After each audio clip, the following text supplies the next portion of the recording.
SpaceX's upcoming Starlink launch, Falcon 9 rocket to deploy 28 satellites from Cape Canaveral.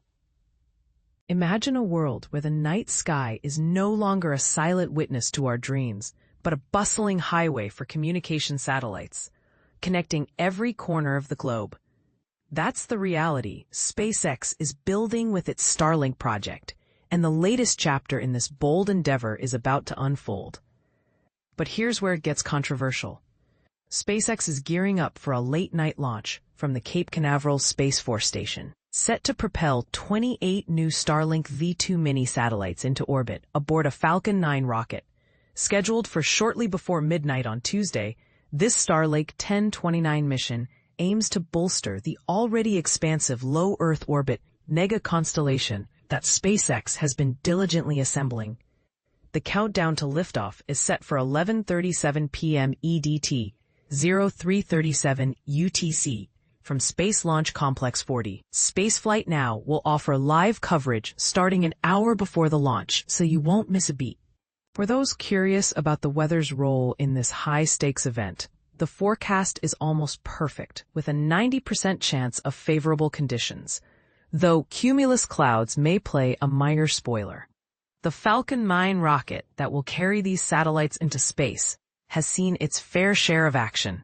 With the tail number B1069, this booster has launched 25 times before, including the delivery of the Eutelsat's Hotbird 13F and 21 batches of Starlink satellites.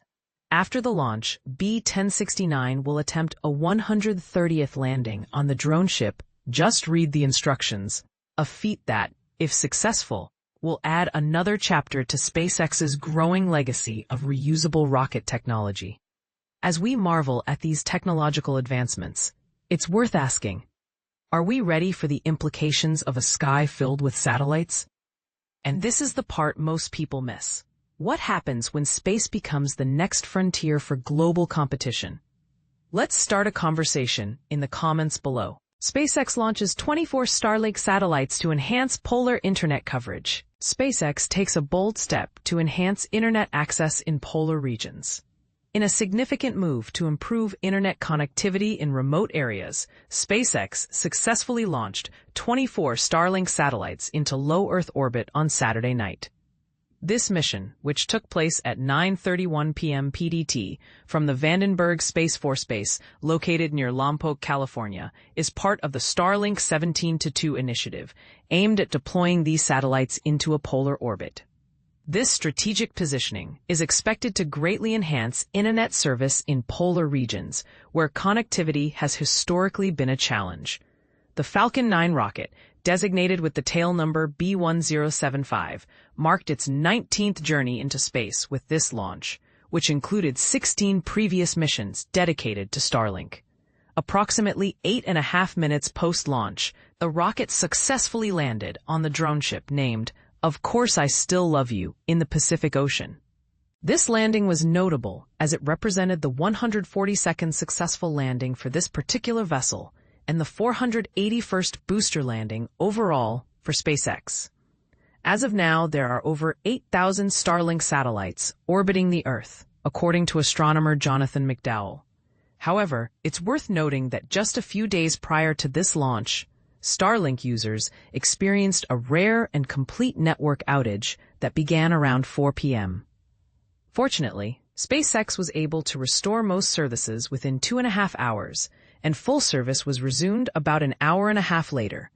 But here's where it gets controversial.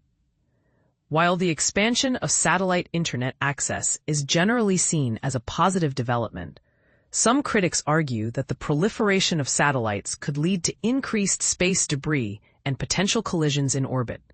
What do you think? Is the trade-off worth it for improved internet access in underserved areas? Share your thoughts in the comments below. SpaceX Crew 11 launches to ISS, NASA. This might just be the busiest week in recorder spaceflight history. 12 launches worldwide keep anticipation sky high. But here's where things get interesting. A mix of historic milestones, high-stakes tests, and even some mysteries that could spark debate. Ready to dive in? 1. A week of firsts and comebacks. China's hope for redemption kicks things off. iSpace's Shuangquansheng-1 rocket, notorious for 4 failures in 7 attempts, returns July 29th. After a year of upgrades, this 4-stage rocket carries the Kunpeng 03 satellite, a sharp-eyed Earth observer with sub-1 meter resolution. If successful, iSpace could claw back to 50% reliability, a critical benchmark for their ambitious goals.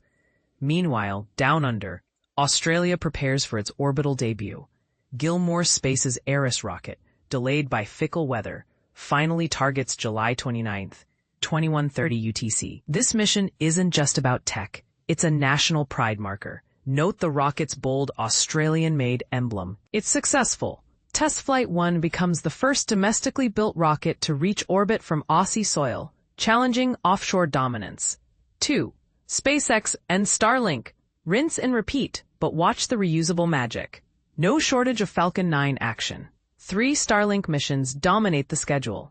July 29th, Group 10 to 29, 27 satellites, using booster B1069, 26th flight, refurbished in just 37 days.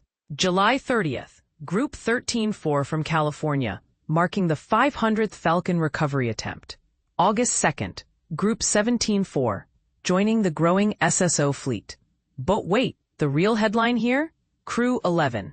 On July 31st, a multinational crew, NASA's Zina Cardman and Mike Finke, JAXA's Kimia Yui, and Russians Oleg Platonov, blasts off to the ISS for 6 months. Dragon C-206 Endeavour returns for its 6th mission after 515 days of refurbishment.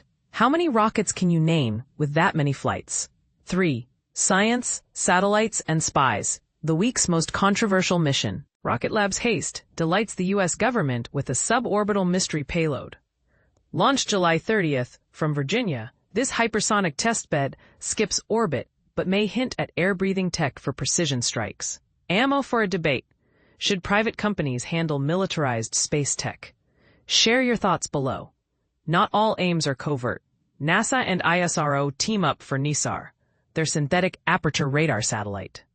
Battle ready for natural disasters, from tsunamis to landslides, it curates 5 to 10 meter resolution maps.